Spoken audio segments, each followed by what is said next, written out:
Salut à toutes et à tous, c'est Daisy Smile. Donc du coup, je fais cette vidéo. C'est ma troisième musique que je vais vous partager. Cette musique, pour moi, elle représente vraiment un petit peu ma vie d'avant. Donc elle s'appelle Briller sous Médoc. Voilà, donc je vais vous la partager. I'm sorry. I don't want to be a member. That's not my business. I don't want to rule or conquer anyone. I should like to help everyone if possible. Jew, Gentile, black man, white. We all want to help one another. Human beings are like that. J'ai oublié ce qui me faisait vibrer car je voulais juste briller. Mais ça sert à quoi de briller en toc si au final t'es sous Médoc? J'ai toujours cru que réussir c'était gagner de l'argent.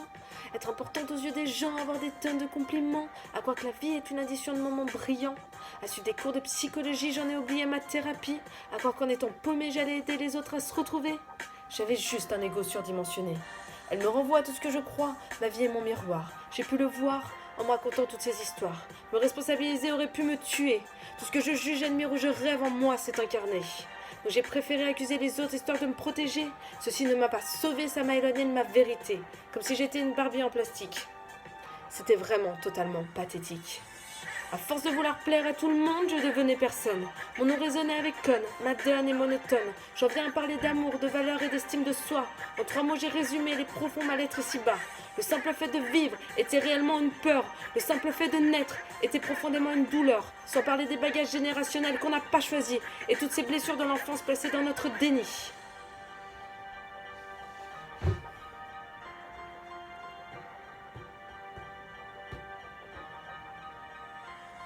Me responsabiliser était trop compliqué, car ça remettait en question toute ma vie en papier. Je pensais que l'amour pouvait venir seulement des autres, car enfant on te fait croire que tes parents sont ta dope, qu'on t'a jamais appris à être autonome affectif. Tu pompes inconsciemment tout leur schéma destructif. 30 ans plus tard tu te réveilles, si négatif, à te demander au final quels sont tes objectifs. Tu demandes l'amour aux autres, car t'arrives pas à te le donner. T'as besoin d'être vu et reconnu dans cette piètre société. Mais au final, ça sert à quoi d'être aimé si toi tu ne t'aimes pas en vérité? Énorme prise de conscience il y a quelques semaines passées. J'ai compris pourquoi tant de gens blindés étaient si déprimés.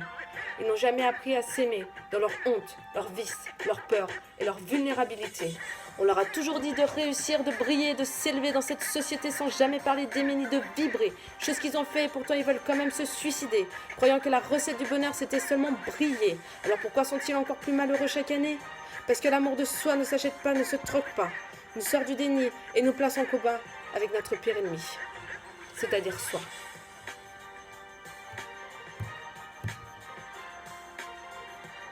C'est pour ça que beaucoup de gens sont comme des clochards, sans aucun pouvoir, essayant de trouver la lumière ailleurs que dans leur regard.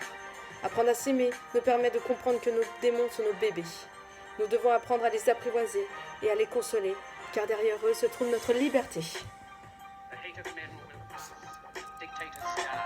And the power they took from the people will return to the people. And so long as men die, liberty will never perish.